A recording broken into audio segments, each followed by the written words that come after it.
Hello दोस्तों। तो आपका स्वागत है आपके अपने चैनल टेक्निकल स्टडी पॉइंट पे। तो जैसा कि आपको पता होगा वेल आर्टिशन का जो एग्ज़ाम है वो कैंसल्ड हो चुका है। तो कुछ क्वेश्चन उसके लिए और लेके आया, तो दोबारा पेपर जल्दी आपका 1-2 महीने के अंदर जो है वेल उसका एग्ज़ाम जो है वो कहीं करवाएगी, है ना, उसका डेट एक अनाउंस कर देगा। सो इस वीडियो में देखेंगे जो वेल्डर ट्रेड है, जिसमें आपका गैस और इलेक्ट्रिक, और आर्टिशन के अंदर जो है आपका वेल्डर का आया हुआ है, उसमें अलग से लिखा हुआ नहीं है ना। सो इसके अंदर जो क्वेश्चन बनते हैं उसको देखेंगे हम, जो एमसीक्यू टाइप के क्वेश्चन है, मल्टीपल चॉइस क्वेश्चन। क्योंकि आपके वेल आर्टिशन या किसी भी आप कॉम्पिटिटिव एग्जाम देते हो तो उसके अंदर आपका पहला जो फेज़ होता है सीबीटी, उसमें आपके टेक्निकल और नॉन टेक्निकल पोर्शन होते हैं। तो इस वीडियो में हम टेक्निकल पोर्शन को देखेंगे, और इसमें लेवल भी अलग अलग है। तो लेवल 1 का इसमें देखेंगे, एक और वीडियो बनेगा जिसमें आपका लेवल 2 का रहेगा, है ना। तो ये सारे एमसीक्यू टाइप के क्वेश्चन है, और ये यूज़फुल जो है कहाँ कहाँ प्रयोग लाया जा सकता है, क्योंकि क्वेश्चन आपके वेल आर्टिशन के लिए तो उपयोगी है ही, और भी दूसरे जो एग्ज़ाम्स होते हैं आईटीआई से रिलेटेड, जैसे आपका इसरो का हो गया, पार्क का हो गया, एनपीसीएल का हो गया, इवन एनसीएल का हो गया, वो सारी जगहों के लिए ये यूज़फुल होगा। इसके अंदर जो आपके क्वेश्चन है टोटल 129 क्वेश्चन, और क्वेश्चन जो है आपके सारे हिंदी और इंग्लिश के अंदर है, दोनों चीज़ें हैं ना।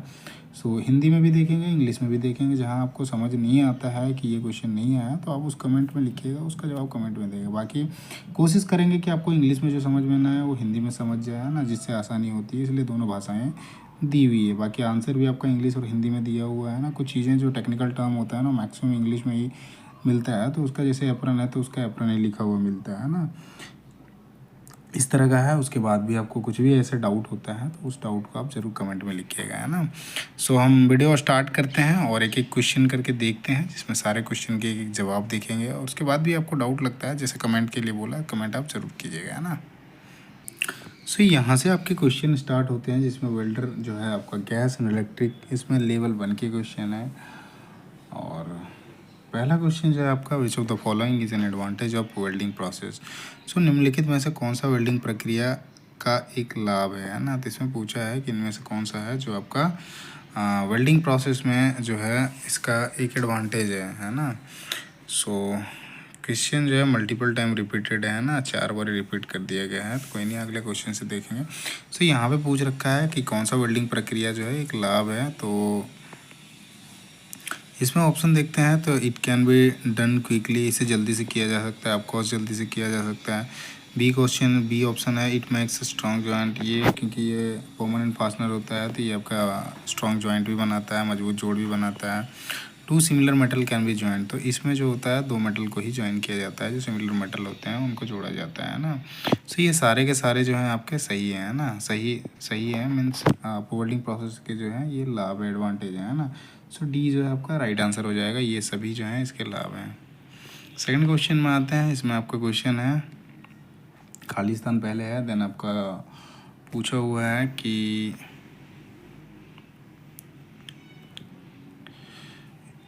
is used to protect the eye and face of a welder from arc radiation and spark during welding, है ना। सो किस चीज़ का प्रयोग करके हम आर्क वेल्डिंग के दौरान आर्क विकिरण और चिंगारी से वेल्डर की आंखों और चेहरे की सुरक्षा किया जा सकता है। तो उसके लिए जो होता है वेल्डिंग हैंड स्क्रीन होता है ना, उसका उपयोग करके कराया जाता है। एप्रन जो होता है ये आपका बेसिकली पूरी बॉडी को प्रोटेक्ट करता है। चिपिंग गूगल्स जो होता है, जब हम चिपिंग करते हैं उस टाइम एक गूगल्स पहनते हैं, तो उससे आंखों की सुरक्षा होती है। सेफ्टी शूज़ जो होता है ये आपका लेग्स के लिए होता है। यहाँ पे पूछा है use to protect eye and face of a weld from arc radiation, तो इसके लिए जो होता है वेल्डिंग हैंड स्क्रीन जो होता है इस्तेमाल किया जाता है ना।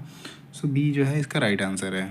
थर्ड क्वेश्चन में आते हैं। इसमें आपका क्वेश्चन है, which of the following gas does not burn itself but it is helpful combustion. तो निम्नलिखित में से कौन सा गैस स्वयं नहीं जलता है लेकिन दहन में जो होता है आग जग लगने में वो सहायता करता है। तो वो आपका ऑक्सीजन होता है ना।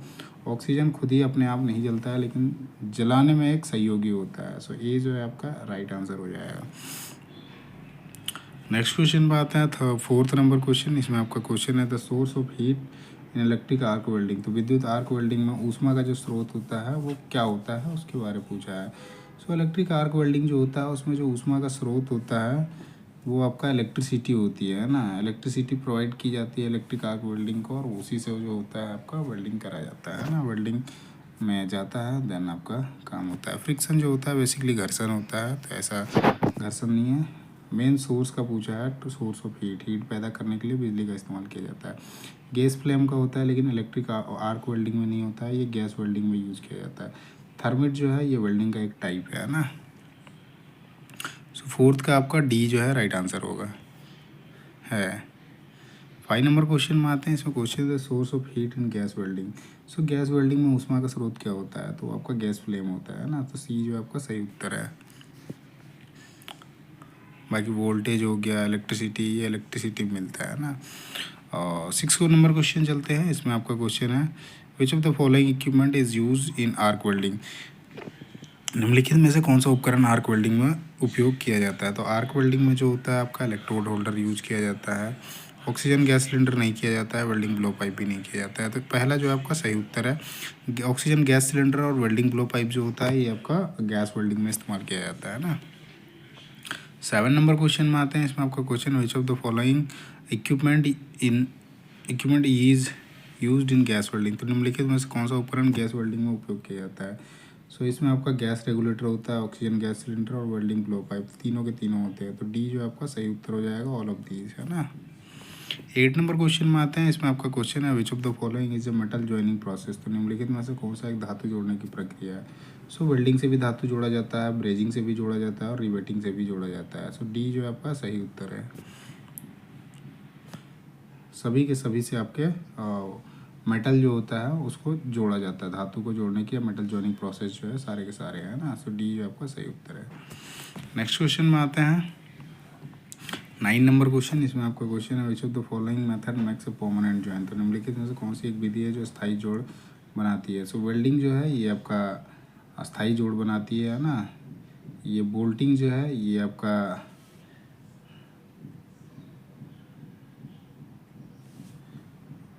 ये परमानेंट जॉइंट है। बाकी ये जो आते हैं ये अस्थाई जोड़ में आते हैं ना, रिवेटिंग और बोल्टिंग। ये आपका रिवेटिंग जो है ये आपका सेमी परमानेंट में आता है, बोल्टिंग और नट जो है ये आपका अस्थाई जोड़ में आता है ना। नेक्स्ट क्वेश्चन में आते हैं 10 नंबर। इसमें आपका क्वेश्चन है एक फिगर दिया हुआ है, इक्विपमेंट का नाम पूछा है ना कि पहचान करें ये कौन सा है। तो ये जो है आपका ये आपका इलेक्ट्रोड होल्डर है ना। सो सी जो है आपका सही उत्तर है। टिप क्लीनर जो होता है एक अलग तरीके का होता है जिससे टिप क्लीन किया जाता है, उसमें आपका ऐसे नीडल्स की तरह होता है उसमें है ना, इस तरह का टिप क्लीनर होता है। वेल्डिंग स्क्रीन आपका जो हाथ में लगा के रेडिएशन से बचने के लिए इस्तेमाल करते हैं, वेल्डिंग स्क्रीन होता है। बाकी ये फिगर का नाम पूछा था, ये फिगर में जो दिया हुआ है इसका नाम है इलेक्ट्रोड होल्डर। सी जो है सही उत्तर है। 11 नंबर क्वेश्चन में आते हैं। इसमें आपका क्वेश्चन है which of the following statement is true about natural flame है ना। तो उदासीन ज्वाला के बारे में निम्नलिखित में से कौन सा कथन सही है। तो उदासीन ज्वाला जो न्यूट्रल फ्लेम होता है उसके केस में कह रहा है कि कौन सा आपका सही है ना। So complete combustion takes place in the flame, इस ज्वाला में पूर्ण दहन होता है, हाँ सही बात है। For welding mild steel natural flame is use. Mild steel के लिए जो होता है वेल्डिंग में उदासीन ज्वाला उपयोग किया जाता है, ये भी सही है। और तीसरा जो है there are 2 zones in natural flame, neutral flame है ना, ये भी सही। उदासीन ज्वाला में 2 जोन होते हैं। सो डी जो है आपका सही उत्तर हो जाएगा, सभी के सभी सही है। 12 नंबर क्वेश्चन में आते हैं। इसमें आपका क्वेश्चन है which gas is produces when reacting with calcium carbide water है। तो कैल्शियम कार्बाइड की जल से अभिक्रिया करने पर कौन सा गैस उत्पन्न होता है। तो जब हम कैल्शियम कार्बाइड से जल की अभिक्रिया कराते हैं तो मतलब आपका कैल्शियम कार्बाइड है ना प्लस H2O, तो यहाँ पे जो निर्माण होगा उसके बारे में पूछ रहा है कि क्या निर्माण होता है ना, कौन सी गैस जो होती है वो उत्पन्न होती है। तो वो जो होता है आपका एसिटिलीन बनता है ना, C2H2 बन जाता है, C2H2। सो ये जो है आपका राइट आंसर है ना। नेक्स्ट क्वेश्चन में आते हैं 13 नंबर क्वेश्चन। इसमें आपका क्वेश्चन है which type of oxygen oxy acetylene flame is use for welding mild steel. तो माइल्ड स्टील को वेल्डिंग करने के लिए जो होता है ऑक्सी एसिटिलीन ज्वाला में कौन से प्रकार का ज्वाला जो है वो यूज़ किया जाता है ना। तो उसमें जो होता है न्यूट्रल फ्लेम इस्तेमाल किया जाता है माइल्ड स्टील के लिए है ना। ऑक्सीडाइजिंग जो होता है ये काटने के लिए जो होता है ना, एसिडिक फ्लेम तो होता नहीं है ना। कार्बोराइजिंग फ्लेम में दूसरा होता है मेटिकली उसको, उसमें आपका कार्बोराइजिंग में क्या होता है ना, उसमें आपका जो मेल्ट कराना होता है या गैस वेल्डिंग करनी होती है ना, वहाँ पे इस्तेमाल किया जाता है। तो इसके लिए एक स्पेशल पूछ रखा था क्वेश्चन में माइल्ड स्टील के लिए, तो इसके लिए जो होता है आपका न्यूट्रल फ्लेम का इस्तेमाल किया जाता है। ये जो है आपका सही उत्तर है। 14 नंबर क्वेश्चन में आते हैं। इसमें आपका क्वेश्चन है which of the following is not type of oxyacetylene flame. तो इनमें से कौन सा है जो है ऑक्सीएसिटिलीन ज्वाला का एक प्रकार नहीं है। तो यही आपका एसिडिक फ्लेम जो है ना, ये नहीं है, बाकी तीनों जो होते हैं। सो डी जो आपका सही उत्तर है। 15 नंबर क्वेश्चन में आते हैं। इसमें आपका क्वेश्चन है what is the chemical formula of acetylene. तो एसिटिलीन का केमिकल फार्मूला क्या होता है, रासायनिक सूत्र क्या होता है, तो C2H2 होता है ना। सी जो है आपका सही उत्तर है।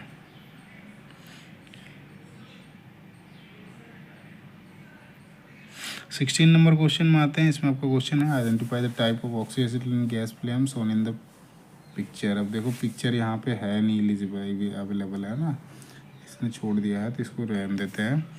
नेक्स्ट क्वेश्चन में आते हैं 17 नंबर क्वेश्चन। इसमें आपका क्वेश्चन है oxygen in appropriately in the atmosphere. तो वायुमंडल में ऑक्सीजन कितने प्रतिशत लगभग है उसके बारे में पूछ रहा है। तो 21% के लगभग है ना।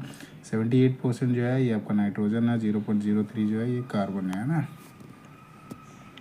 सो सी जो है आपका सही उत्तर 21% है एटमॉस्फेयर में, मतलब वायुमंडल में जो है ऑक्सीजन की मात्रा 21% है। नेक्स्ट क्वेश्चन में आते हैं 18 नंबर। इसमें आपका क्वेश्चन है what is the chemical symbol of oxygen. So oxygen का जो रासायनिक प्रतीक होता है वो क्या होता है, O2 होता है ना। ये आपका N2 जो होता है नाइट्रोजन का होता है, C जो होता है ये कार्बन का होता है। 19 नंबर क्वेश्चन देखते हैं। इसमें क्वेश्चन है the colour of oxygen gas cylinder is. Oxygen gas cylinder का रंग कैसा होता है, तो आपका ब्लैक होता है ना। और रेड जो होता है या मरून जो होता है आपका एसिटिलीन गैस का होता है, मरून ऐसे होता है ना। 20 नंबर क्वेश्चन में आते हैं the work of gas regulator is. Gas नियामक का जो काम होता है वो क्या होता है, उसके बारे में पूछा है। तो गैस रेगुलेटर का जो मेन काम होता है वो वर्क प्रेशर जो होता है ना उसको सेट करने का काम होता है ना। डी जो है आपका सही उत्तर है। टू क्लीन होज पाइप, इसके लिए टिप क्लीनर होता है ना, सॉरी टिप के लिए होता है, होज पाइप के लिए क्लीन करने के लिए यार इस्तेमाल किया जाता है, वो तो गलत ही है। एक्सेप्ट प्रोपोर्शनल का ये भी अलग चीज़ है, getting different type of flame है ना। सो ये तो डिसाइड किया जाता है हमें प्रेशर से कि कितना, उसके लिए अलग से होता है ना। गैस रेगुलेटर एक अलग होता है, दूसरा जो आपका होता है जहाँ पे ब्लो पाइप होता है ना वहाँ पे भी वो सेटिंग करने का होता है, जिसमें एसिटिलीन का अलग से होता है और आपका ऑक्सीजन का अलग से होता है। दोनों एक साथ आके जहाँ मिक्सिंग चेम्बर होता है वहाँ पे आके उसको रेगुलेट करना होता है, वो अलग चीज़ होता है। बाकी गैस रेगुलेटर का पूछ रखा है तो ये आपका setting up the working pressure है ना, कार्यकारी दबाव को सेट करने के लिए जो होता है रेगुलेटर का इस्तेमाल किया जाता है। सो डी जो आपका सही उत्तर है। 21 नंबर क्वेश्चन देखते हैं। इसमें आपका क्वेश्चन है nozzle of gas welding blow pipe is made up of which metal. तो गैस वेल्डिंग फूकनी का नोजल किस धातु का बना होता है। तो गैस वेल्डिंग ब्लो पाइप जो होता है वो आपका कॉपर का बना हुआ होता है ना। बी जो आपका सही उत्तर है। 22 नंबर क्वेश्चन में आते हैं। इसमें आपका क्वेश्चन है identify the equipment shown in the picture. तो ये जो दिख रहा है इसका नाम पूछा है, तो ये आपका वेल्डिंग ब्लो पाइप है ना। बी जो है आपका सही उत्तर है। नेक्स्ट क्वेश्चन में आते हैं। हाँ, इसमें थोड़ा देख लेते हैं। गैस रेगुलेटर से कंट्रोल किया जाता है गैस को है ना। टिप क्लीनर जो होता है आपका नोजल को सफाई करने के लिए होता है। स्पार्क लाइटर जो होता है इनिशियल इग्निशन देने के लिए जो होता है, कहीं पे आप जब गैस वेल्डिंग करते हैं तो वहाँ पे इग्निशन के लिए इस्तेमाल किया जाता है। 23 नंबर क्वेश्चन में आते हैं। इसमें आपका क्वेश्चन है which of the following is used as a flux in brazing. तो निम्नलिखित में से किसका उपयोग जो होता है ब्रेजिंग में गलक के रूप में किया जाता है, फ्लक्स के रूप में किया जाता है, बेसिकली पूछ रहा है। ब्रेजिंग में फ्लक्स के रूप में जो होता है आपका किसका इस्तेमाल किया जाता है, तो वो जो होता है आपका बोरेक्स और बोरिक एसिड दोनों का इस्तेमाल किया जाता है ना। तो सी जो आपका सही उत्तर है। नेक्स्ट क्वेश्चन आता है 24 नंबर क्वेश्चन। इसमें आपका क्वेश्चन है which of the following flame is suitable for pre heating before flame cutting. तो निम्नलिखित में से कौन सी ज्वाला जो होती है ज्वाला कटिंग से पहले प्री हीटिंग के लिए उपयुक्त की जाती है। तो न्यूट्रल फ्लेम जो होता है इस्तेमाल किया जाता है आपको पहले गर्म करने के लिए है ना, प्री हीटिंग किया जाता है, और बाद में जो होता है काटने के लिए आपका ऑक्सीडाइजिंग फ्लेम इस्तेमाल किया जाता है। पर इसमें पूछा है पहले प्री हीटिंग के लिए कौन सा इस्तेमाल करते हैं, उसके लिए न्यूट्रल फ्लेम इस्तेमाल करते हैं ना, उदासीन ज्वाला। सो बी जो है आपका सही उत्तर होगा। 25 नंबर क्वेश्चन में आते हैं। इसमें आपका क्वेश्चन है what happen if a very little oxygen is supplied in gas cutting. तो गैस कटिंग में यदि बहुत कम ऑक्सीजन की आपूर्ति की जाती है तो क्या होगा। देखो पहली बात, जब आप गैस कटिंग में आप ऑक्सीजन कम दोगे तो वो कट नहीं पाएगा, है ना। सो उस केस में क्या होगा ना कि आपका मेटल जो है ना वो कट ही नहीं पाएगा। यही ऑप्शन में वही दे रखा है ना, डी जो दे रखा है, the metal will not cut completely, क्योंकि ऑक्सीजन जब तक आप दोगे नहीं तो वो कटेगा ही नहीं, प्रेशर नहीं दोगे, क्योंकि वो मेल्ट होगा प्री हीटिंग करोगे तो ये धातु मेल्ट हो जाएगा। एक टाइम के बाद वो क्या मेल्टिंग पॉइंट होता है, तो मेल्टिंग पॉइंट पर मेल्ट हो जाएगा, तो वो कटना तो है नहीं, हो तो गिरेगा फिर वैसे करके। सो वही होगा, आपका ऑक्सीजन सप्लाई कम रहेगा तो धातु को पूर्णतया कट नहीं पाएगा, है ना। डी जो आपका सही उत्तर है। 26 नंबर क्वेश्चन देखते हैं। इसमें आपका क्वेश्चन है, which of the following is a type of manifold system. तो निम्नलिखित में से कौन सा बहुविधि प्रणाली का एक प्रकार है। सो मैनीफोल्ड सिस्टम का एक टाइप पूछ रखा है ना, कौन सा है इनमें से। तो इनमें से आपका पोर्टेबल टाइप का भी होता है और स्टेशनरी होता है ना। सो बी जो है, सी जो है आपका, दोनों के दोनों आपके सही उत्तर हो जाएंगे ना, पोर्टेबल और स्टेशनरी।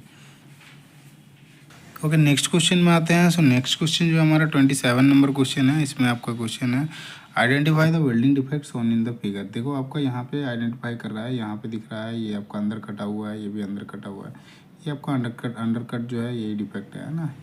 बी जो है आपका सही उत्तर है। ओवरलैप में क्या होता है ना, ज़्यादा आपका आ जाएगा उसमें, ये वेल्डिंग जो किया हुआ है स्लैग वो बहुत ज़्यादा बैठ जाता है, या ओवरलैप जो होता है एक दूसरे के ऊपर होता है वो ओवरलैप होता है। क्रैक्स जनरली वो फटे हुए मिलते हैं ना, लैक ऑफ फ्यूजन, जहाँ पे ठीक से मेटल जो है ना वो मेल्ट है, जो इलेक्ट्रोड है वो मेल्ट नहीं हुआ है और वहाँ पे बैठा नहीं है, सो लैक ऑफ फ्यूज होता है ना, वो अलग चीज़।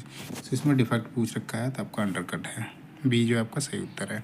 28 नंबर क्वेश्चन में आते हैं। इसमें आपका क्वेश्चन है, name the gas welding defect in which number of pin holes formed on the surface of deposited metal, है ना। गैस वेल्डिंग दोष का नाम बताएं जिसमें जमा धातु की सतह पर कई पिन होल्स बने होते हैं ना।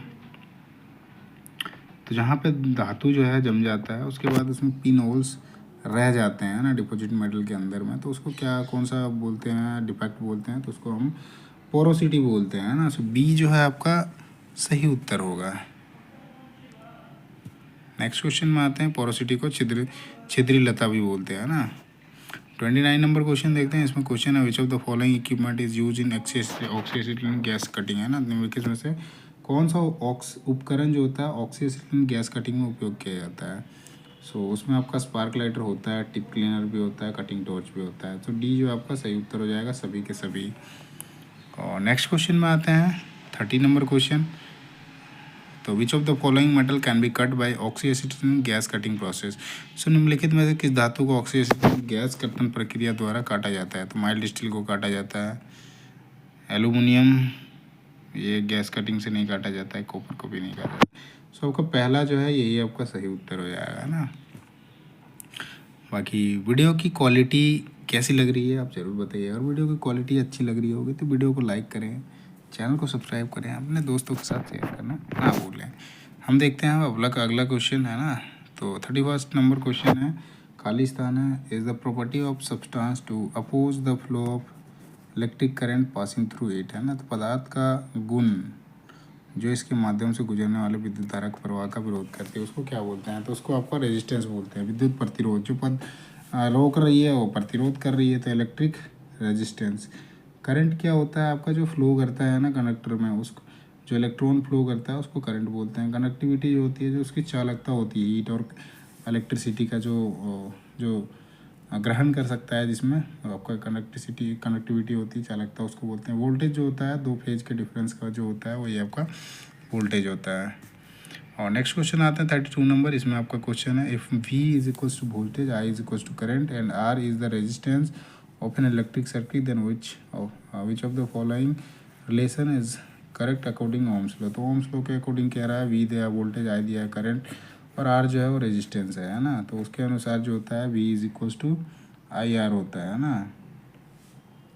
C में दे रखा है तो आपका C जो है आपका सही उत्तर हो जाएगा। नेक्स्ट क्वेश्चन आते हैं 33 नंबर क्वेश्चन।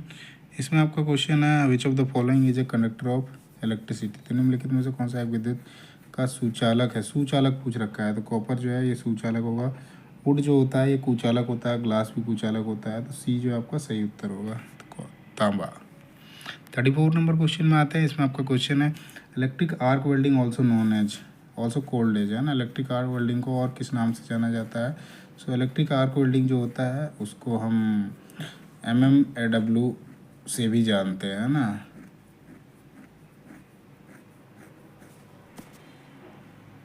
सो का मतलब जो होता है MMAW metal manual metal arc welding होता है ना। बाकी मैक जो होता है मेटल आर्क वेल्डिंग होता है। मिग जो होता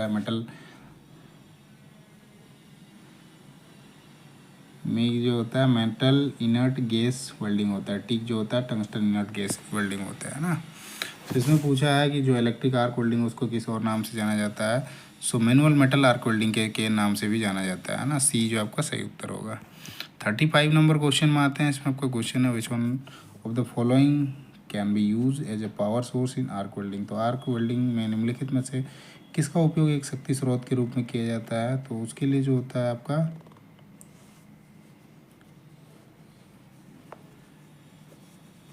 AC welding transformer, DC motor generator और रेक्टिफायर सेट, ये तीनों के तीनों इस्तेमाल किए जाते हैं ना। सो डी जो आपका सही उत्तर हो जाएगा। और नेक्स्ट क्वेश्चन में आते हैं 36 नंबर। इसमें आपका क्वेश्चन है what type of transformer is used in arc welding. Arc welding में किस प्रकार के ट्रांसफार्मर का उपयोग किया जाता है? तो आर्क वेल्डिंग में जो होता है आपका स्टेप डाउन ट्रांसफार्मर का इस्तेमाल किया जाता है ना। सी जो आपका सही उत्तर हो जाएगा। 37 नंबर क्वेश्चन में आते हैं। इसमें आपका क्वेश्चन है which of the following is a part of DC welding generator. तो निम्नलिखित में से कौन सी DC जनरेटर का एक हिस्सा है? DC जनरेटर का कौन सा हिस्सा है उसके बारे में पूछ रहा है। तो DC जनरेटर में जो होता है आपका आर्मेचर होता है जो बेसिकली घूमता है उसमें, है ना। कम्यूटेटर भी होता है और योक भी होता है। तो सभी के सभी जो है आपका सही उत्तर हो जाएगा। डी जो आपका राइट आंसर है। नेक्स्ट क्वेश्चन में चलते हैं। 38 नंबर क्वेश्चन। इसमें आपका क्वेश्चन है which of the following is a disadvantage of DC welding. मतलब हानि पूछ रहा है ना, नुकसान पूछ रहा है। DC वेल्डिंग का नुकसान क्या है? तो उसमें क्या होता है ना DC वेल्डिंग में कि उसका जो इनिशियल कॉस्ट होता है वो बहुत ज़्यादा होता है और जो उसका लागत होता है वो भी ज़्यादा होता है और मेंटेनेंस कॉस्ट भी जो होता है वो भी ज़्यादा होता है ना। सो डी जो आपका सही उत्तर हो जाएगा। सभी के सभी जो है इसके हानि में आ जाएंगे, है ना।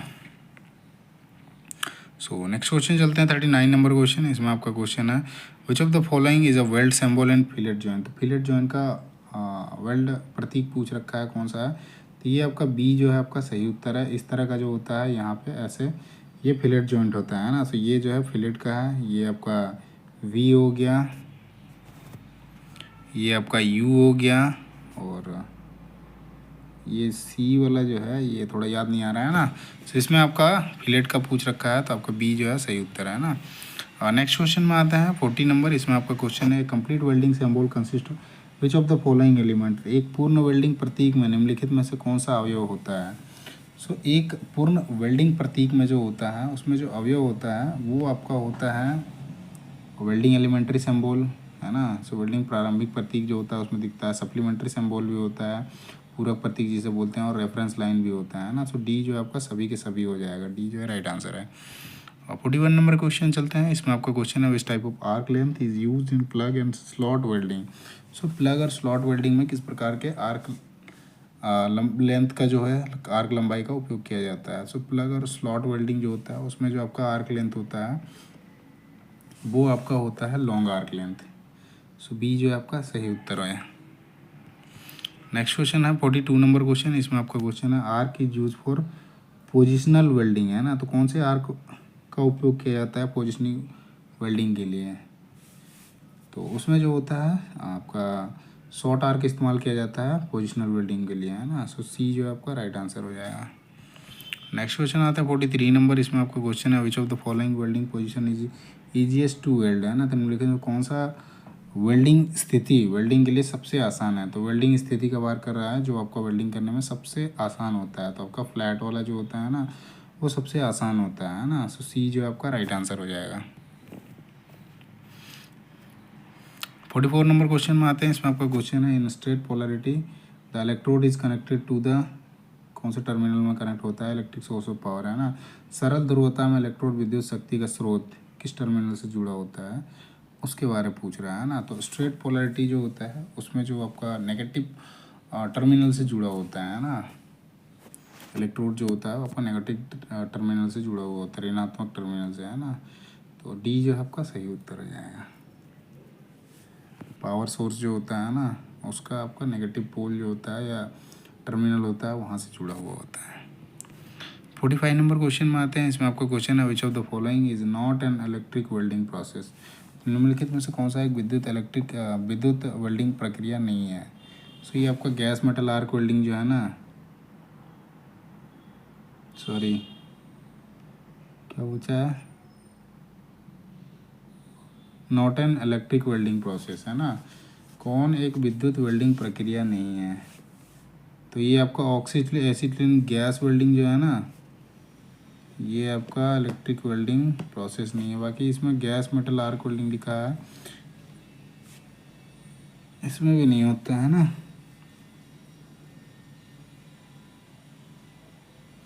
इलेक्ट्रिक आर्क वेल्डिंग सी जो है आपका इसमें सही उत्तर हो जाएगा। ऑक्सीजन गैस वेल्डिंग जो होता है ये आपका इलेक्ट्रिक वेल्डिंग प्रोसेस नहीं है ना।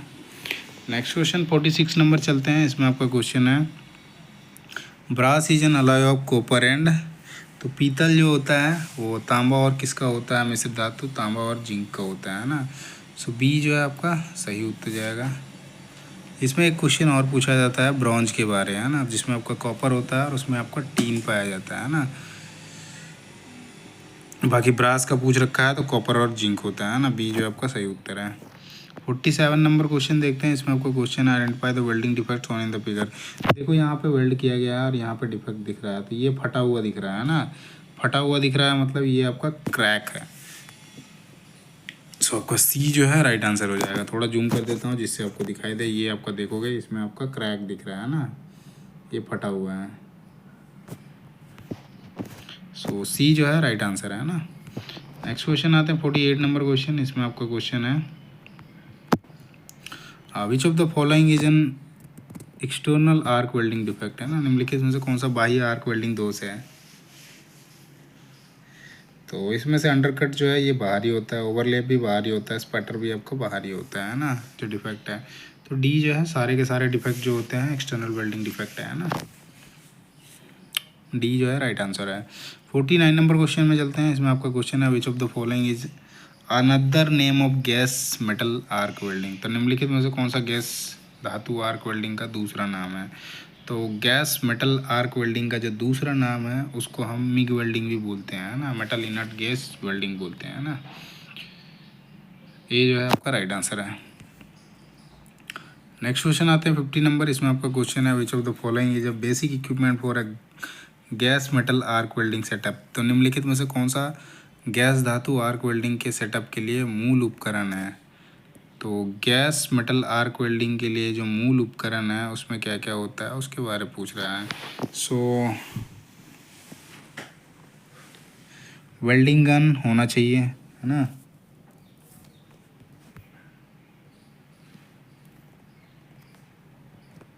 वायर फीडर होना चाहिए, वेल्डिंग पावर सोर्स भी होना चाहिए। तो डी जो है आपका सभी के सभी सही उत्तर हो जाएगा। और नेक्स्ट क्वेश्चन में आता है 51 नंबर। इसमें आपका क्वेश्चन है, which of the following is an advantage of gas metal arc welding, है ना। लाभ पूछ रहा है, गैस धातु आर्क वेल्डिंग जो करते हैं उसका लाभ क्या होता है उसके बारे में पूछ रहा है। तो गैस मेटल आर्क वेल्डिंग का जो मेन एडवांटेज होता है या लाभ होता है, तो उसमें हम मोटे मटेरियल या पतले मटेरियल का आसान मतलब वेल्डिंग कर सकते हैं। किसी भी पोजीशन में भी वेल्डिंग कर सकते हैं। So welding in all position can be done. और डिपोजिशन रेट इज़ हाई, मतलब उच्च नीचेपन दर भी होती है। तो आपका ये सारे के सारे गुण पाए जाते हैं या सारा का सारा लाभ होता है। सो डी जो आपका सही उत्तर हो जाएगा। नेक्स्ट क्वेश्चन आते हैं 52 नंबर क्वेश्चन। इसमें आपका क्वेश्चन है, identify the welding defects on in the figure, है ना। चित्र में दिखाया गया वेल्डिंग दो, देखो इसमें आपको बूंदा बूंदी दिख रहा होगा, है ना। मतलब यहाँ पे छिद्र सा दिख रहा होगा।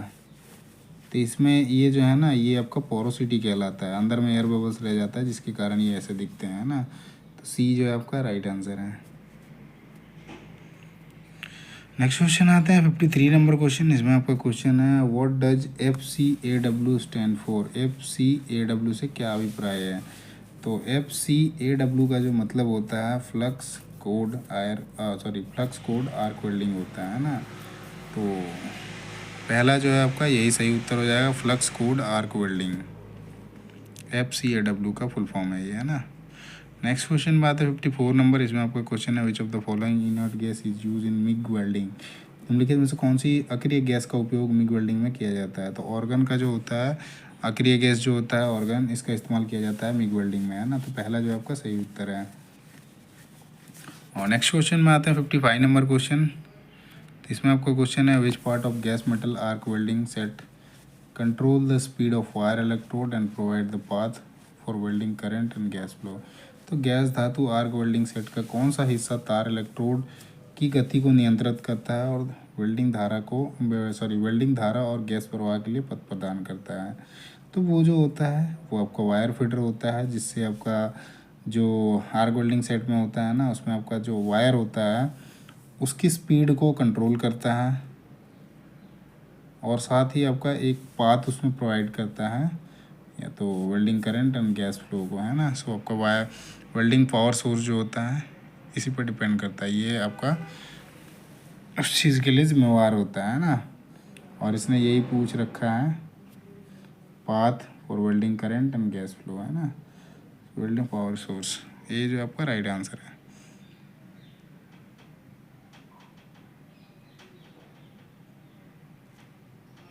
क्योंकि आप क्या है ना, कंट्रोल करने का बात है ना मेन। जैसे वायर फिटर में आओगे तो वहाँ पे तो चलो कनेक्टेड है ना, वेल्डिंग गन में आओगे सो गन के अंदर वो निकलने का है, आप कंट्रोल कहाँ करने का होगा।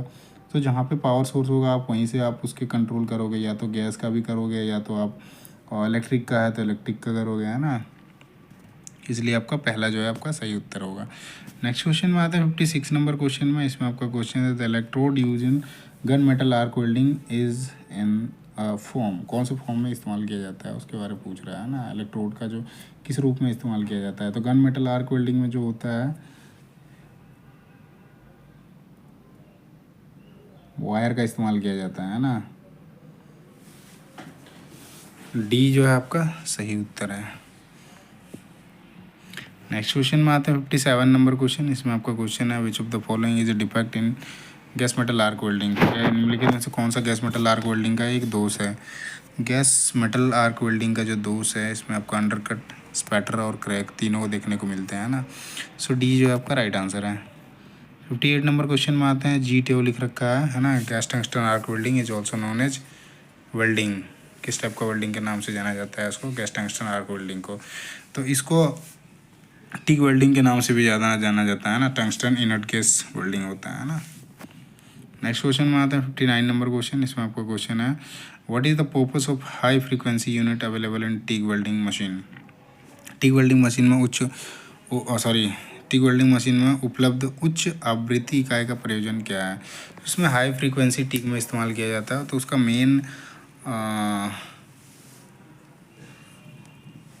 अवेलेबिलिटी या मेन पर्पस क्या होता है उसके बारे में पूछ रखा है। जो हाई आर्क दिया जाता है उसमें हाई फ्रीक्वेंसी यूनिट इस्तेमाल किया या अवेलेबल होता है, तो उसका मेन पर्पस पूछ रखा है। तो उसमें क्या होता है ना, हाई फ्रीक्वेंसी होने का मेन जो रीज़न होता है कि जो स्टार्ट द आर्क है ना, वो आर्क को स्टार्ट कर सके, उसके लिए आपका हाई फ्रीक्वेंसी होता है। सो पहला जो है आपका यही सही उत्तर है। नेक्स्ट क्वेश्चन में आते हैं, तो 60 नंबर क्वेश्चन है। इसमें आपको लिखा है the name of welding process on in the picture. देखो ये पिक्चर दिखा रहा है, इसमें पूछ रखा है ये कौन से वेल्डिंग प्रोसेस को दिखा रहा है ना। तो ये जो है आपका टिग को दिखा रहा है ना, ये टिग का है, टंगस्टन नट गेज जो है उसका है। इसमें आपका देखोगे इलेक्ट्रोड जो है ये आपका टंगस्टन का है, और ये गैस सप्लाई यहाँ से किया जा रहा है, वेल्डिंग पावर सोर्स का है ये, है ना। यहाँ से एक अर्थिंग लिया और यहाँ से आपको वेल्डर लगा के टंगस्टन इलेक्ट्रोड का इस्तेमाल करके आपको वेल्डिंग कर रहा है ना। तो ये फिगर के बारे में पूछा है, तो आपका टिग का है, ये जो आपका सही उत्तर है।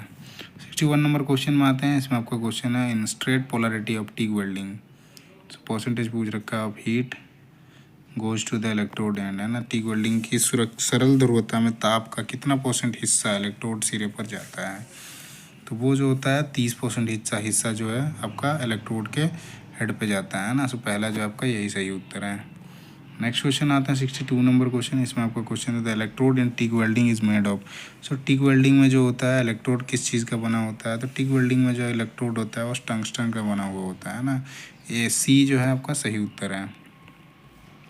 नेक्स्ट क्वेश्चन आते हैं 63 नंबर क्वेश्चन। इसमें आपका क्वेश्चन है name that welding process that maintain electric arc between non consumable tungsten electrode and the base metal. तो उस वेल्डिंग प्रक्रिया का नाम बताएं जो गैर उपभोज्य टंगस्टन इलेक्ट्रोड और बेस मेटल के बीच विद्युत आर्क को बनाए रखता है। तो वो जो होता है आपका टीगी होता है ना, पहला जो आपका सही उत्तर है, जिसमें आपका इलेक्ट्रिक आर्क जो होता है और नॉन कंज्यूमेबल टंगस्टन इलेक्ट्रोड जो होता है बेस मेटल का, उस चीज़ को मेंटेन रखता है ना, वो आपका टिक वेल्डिंग में ही होता है। सो ये जो आपका राइट आंसर है।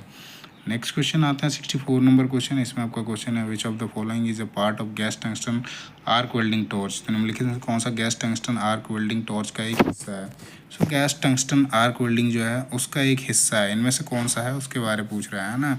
तो इसमें देखते हैं कॉलेट जो होता है उसमें पाया जाता है, नोजल भी पाया जाता है, कॉलेट होल्डर भी पाया जाता है। तो डी जो है आपका सही उत्तर हो जाएगा। सभी के सभी आपका टंगस्टन जो आर्क वेल्डिंग होता है उस टॉर्च का हिस्सा है ना, डी जो है राइट आंसर है।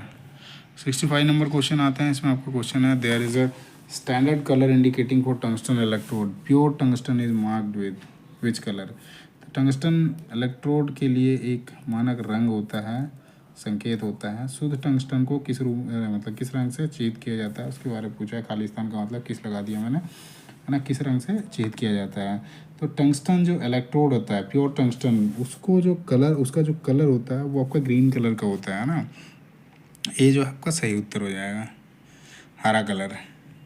नेक्स्ट क्वेश्चन आते हैं 66 नंबर क्वेश्चन। इसमें आपका question the colour of the argon gas cylinder is. तो आर्गन गैस सिलेंडर का रंग कैसा होता है। जो आपका आर्गन गैस सिलेंडर होता है उसका आपका जो होता है ब्लू कलर में थोड़ा होता है ना। तो ये आपका पीकॉक ब्लू जो लिख रखा है, मोर पंखी नीला जो होता है, इस कलर में आपका पाया जाता है आर्गन गैस सिलेंडर का रंग, है ना। तो डी जो है आपका सही उत्तर हो जाएगा। नेक्स्ट क्वेश्चन आते हैं यहाँ 63 नंबर क्वेश्चन में। यहाँ वेल्डिंग जॉइंट दिखा गया है ना पिक्चर में। तो ये इस वेल्डिंग जॉइंट का नाम पूछ रखा है, ये कौन से टाइप का वेल्डिंग जॉइंट है। तो ये जो है आपका ये आपका टी के शेप में आपको दिख रहा होगा, है ना। तो आपका ये टी जॉइंट है। तो ये जो है आपका राइट आंसर है। कॉर्नर जॉइंट में क्या होता है, ऐसे भी जुड़ सकते हैं, यहाँ पे जुड़ेगा कॉर्नर जॉइंट में। बट जॉइंट जो होता है बिल्कुल सामने सामने होता है ना। लैप जॉइंट जो होता है एक दूसरे के ऊपर होता है। तो आपका ये जो है राइट आंसर है। ये फिगर जो है टी जॉइंट का दिखा रहा है ना। नेक्स्ट क्वेश्चन आते हैं 68 नंबर क्वेश्चन। इसमें आपका क्वेश्चन है which of the following is an advantage of pulsed tick welding. यानी निम्नलिखित में से कौन सा एक पल्स टिक वेल्डिंग का एक फ़ायदा है। तो पल्स टिक वेल्डिंग का एडवांटेज पूछ रखा है, कौन सा है इनमें से। तो आपका दे रखा है less distortion, better penetration with less heat, ये नहीं है। ये दोनों के दोनों हो जाएंगे, है ना। Both less distortion and better penetration with less heat, कम विरूपण और कम ऊष्मा के साथ बेहतर पेनेट्रेशन, ये दोनों के दोनों जो है आपके टिक वेल्डिंग का फ़ायदा है ना। तो सी जो है आपका राइट आंसर है। 69 नंबर क्वेश्चन आते हैं। इसमें आपका क्वेश्चन है what is the name of the defect in which the weld metal did not melt with base metal in tick welding process. तो उस दोष का नाम क्या है जिसमें वेल्ड धातु टिक वेल्डिंग प्रक्रिया में आधार धातु के साथ जो है वो पिघलता नहीं है। तो वो जो होता है लैक ऑफ फ्यूजन जो होता है उसमें इस तरह का पाया जाता है। बी जो है आपका सही उत्तर है। 70 नंबर क्वेश्चन देखते हैं। इसमें आपका एक फिगर दिखा रखा है और इसका नाम पूछा है name the welding process on in the picture, है ना। चित्र में दिखाया गया वेल्डिंग प्रक्रिया का नाम बताएं। सो जो ये वेल्डिंग आपको दिख रहा है जिसमें आपका मोटर दिख रहा है, वेल्डिंग का मशीन लगा हुआ है। तो ये जो है आपका ये आपका सबमर्ज आर्क वेल्डिंग का मशीन है ना। ये सी जो है आपका सही उत्तर है। ये आपका सबमर्ज आर्क वेल्डिंग का है। नेक्स्ट आते हैं 71 नंबर क्वेश्चन। इसमें आपका क्वेश्चन है which type of flux is used in submerge arc welding. तो सबमर्ज आर्क वेल्डिंग में किस प्रकार के गालक का प्रयोग किया जाता है, मतलब फ्लक्स का इस्तेमाल किया जाता है सबमर्ज आर्क वेल्डिंग में। तो उसमें जो होता है आपका ग्रेनुलर जो होता है कनिका में, उसको इस्तेमाल किया जाता है ना। तो ये जो आपका राइट आंसर हो जाएगा। 72 नंबर क्वेश्चन में आते हैं। इसमें आपका क्वेश्चन है electrode use in submerge arc welding is in form, है ना। सबमर्ज आर्क वेल्डिंग में प्रयुक्त इलेक्ट्रोड का जो इलेक्ट्रोड किस रूप में होता है उसके बारे में पूछ रहा है ना। सो इलेक्ट्रोड जो होता है वायर के रूप में होता है सबमर्ज आर्क वेल्डिंग में। डी जो आपका राइट आंसर हो जाएगा, है ना। नेक्स्ट क्वेश्चन में आते हैं 73 नंबर क्वेश्चन। इसमें आपका क्वेश्चन है which of the following is a part of submerge arc welding machine. निम्नलिखित में से कौन सा सबमर्ज आर्क वेल्डिंग मशीन का एक हिस्सा है? तो सबमर्ज आर्क वेल्डिंग का एक हिस्सा है, इसमें से पूछ रहा है कौन सा है। तो ये फ्लक्स ऊपर होता है, वायर फीडर होता है, पावर सोर्स होता है, तीनों के तीनों होते हैं ना। तो डी जो आपका राइट आंसर हो जाएगा सभी के सभी। नेक्स्ट क्वेश्चन आता है 74 नंबर। इसमें आपका क्वेश्चन है which of the following is a type of resistance welding process. तो निम्नलिखित में से कौन सा प्रतिरोध वेल्डिंग का एक प्रकार वेल्डिंग प्रक्रिया का एक प्रकार है ना। तो सीम वेल्डिंग जो हो जाएगा ये आपका जो रेजिस्टेंस वेल्डिंग होता है उसका एक टाइप हो जाएगा ना, सीम वेल्डिंग। तो सी जो है आपका राइट आंसर हो जाएगा। नेक्स्ट क्वेश्चन में आता है 75 नंबर क्वेश्चन। इसमें आपका क्वेश्चन है in which of the following welding process pressure is applied on the joint, है ना। निम्नलिखित में किस वेल्डिंग प्रक्रिया में जोड़ पर दबाव लगाया जाता है? तो कौन सा ऐसा वेल्डिंग प्रोसेस होता है जिसमें आपका प्रेशर डाला जाता है? तो आपका रेजिस्टेंस वेल्डिंग होता है ना, प्रतिरोध वेल्डिंग जिसमें आपका प्रेशर अप्लाई किया जाता है ना। सो ये जो है आपका राइट आंसर है। नेक्स्ट आता है 76 नंबर क्वेश्चन। इसमें आपका क्वेश्चन है in which of the following welding process electrode is in the form of roller. तो निम्नलिखित में से किस वेल्डिंग प्रक्रिया में इलेक्ट्रोड जो होता है रोलर के रूप में होता है? सो कौन सा वेल्डिंग प्रोसेस है जिसमें आपका इलेक्ट्रोड जो होता है रोलर के रूप में पाया जाता है? तो वो जो होता है आपका सीम वेल्डिंग में होता है ना। बी जो आपका सही उत्तर है। नेक्स्ट क्वेश्चन में आते हैं तो 77 नंबर क्वेश्चन है। इसमें आपका क्वेश्चन है which of the following is not a type of cast iron. तो इसमें फिर पूछा है कौन सा जो है आपका कास्ट आयरन का प्रकार नहीं है। तो येलो कास्ट आयरन नहीं होता है, बाकी आपका वाइट कास्ट आयरन पाया जाता है, मेलेबल पाया जाता है, डक्टाइल भी पाया जाता है, येलो नहीं पाया जाता है ना। तो डी जो है आपका राइट आंसर है। ये कास्ट आयरन का टाइप नहीं है ना।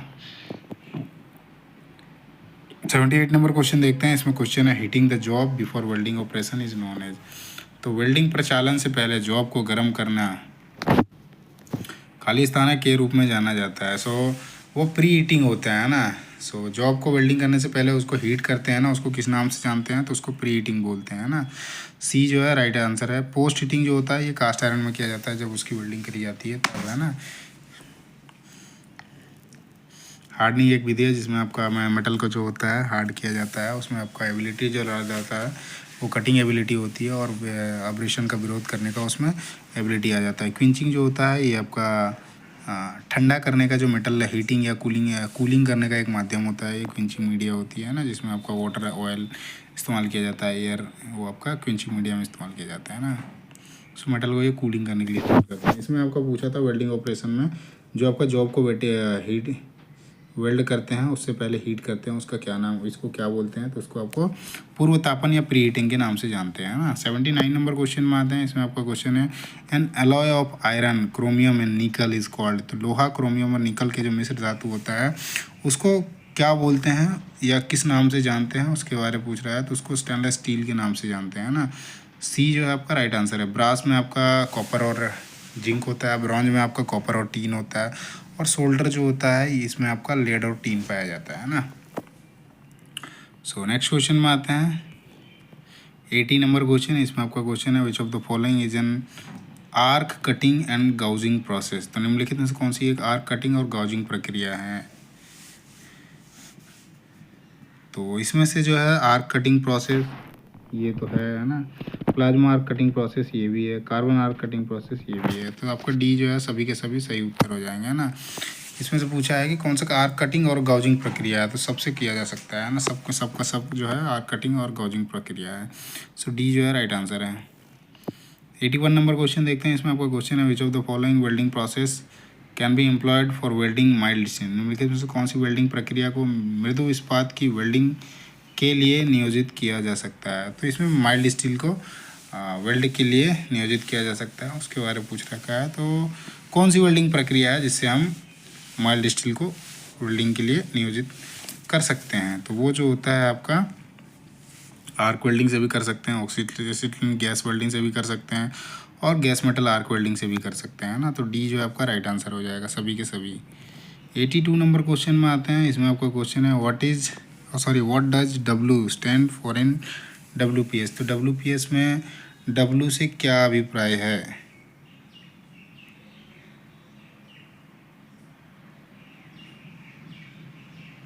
सो ये जो होता है वेल्डिंग पावर सिस्टम होता है ना, या वेल्डिंग पावर सोर्स होता है ना। सो डब्ल्यू का मतलब हो जाएगा वेल्डिंग, तो सी जो है आपका राइट आंसर हो जाएगा। WPS का मतलब है welding power source. Next question में आते हैं 83 नंबर क्वेश्चन। इसमें आपको क्वेश्चन है test in which specimen is tested without breaking is called. तो जिस परीक्षण में नमूना को बिना तोड़े परीक्षण किया जाता है उसे क्या बोलते हैं। तो वो जो होता है नॉन डिस्ट्रक्टिव टेस्ट होता है ना, अविनाशात्मक परीक्षण। तो बी जो है आपका सही उत्तर हो जाएगा। डिस्ट्रक्टिव में क्या होता है आपका जो मेटल होता है उसको तोड़ भी दिया जाता है ना, क्योंकि वो टेस्ट ही वैसा होता है, कितना सहन कर सकता है। एक टेंसाइल स्ट्रेंथ टेस्ट होता है जिसमें आपका रॉकवेल हार्डनेस टेस्टर या प्रिनल हार्डनेस टेस्टर से चेक किया जाता है उसको, है ना। इसमें विदाउट ब्रेकिंग पूछ रखा है, जो टेस्ट किया जाता है आपका नॉन डिस्ट्रक्टिव टेस्ट कहलाता है ना। बी जो है राइट आंसर है। नेक्स्ट आते हैं 84 नंबर क्वेश्चन। इसमें आपका क्वेश्चन है which of the following is an non destructive test. तो निम्नलिखित में से कौन सा एक अविनाशात्मक परीक्षण है। अल्ट्रासोनिक, ये है मैग्नेटिक पार्टिकल, रेडियोग्राफिक, तीनों के तीनों जो हैं आपके नॉन डिस्ट्रक्टिव टेस्ट हैं ना, अविनाशात्मक परीक्षण है। सो डी जो है राइट आंसर है।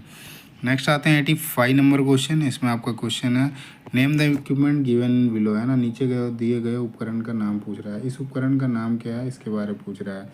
तो ये जो है आपका वेल्ड गेज है ना। सी जो है आपका राइट आंसर है। टिप क्लीनर इस तरह का मिलता है। स्पार्क लाइटर जो होता है इस तरह का होता है ना, जिसमें यहाँ पे एक घुमाने का रहता है जिससे स्पार्किंग करी जाती है टिक टिक करके, ऐसे ऐसे मतलब घिसा जाता है ना, उसमें आपका स्पार्किंग होती है।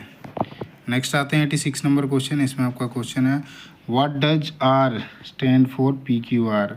तो PQR में आर से अभिप्राय है, तो आर का मतलब पूछ रखा है। जो PQR होता है उसमें आर का मतलब क्या होता है। तो इसमें जो आर का मतलब है वो आपका रिकॉर्ड है ना। सी जो है राइट आंसर है। सो इसमें से जो देखते हैं तो PQR में आर का अभिप्राय जैसे बताया कि रिकॉर्ड होता था। बाकी दो भी सवाल होंगे, पी का मतलब क्या होता है, क्यू का मतलब क्या होता है। तो पी का जो मतलब होता है वो आपका प्रोसीजर होता है ना, और क्यू का जो होता है क्वालिफिकेशन होता है, और आर जो होता है वो रिकॉर्ड होता है ना। तो आर के बारे में पूछा था तो आपका रिकॉर्ड हो जाएगा। सी जो है राइट आंसर है।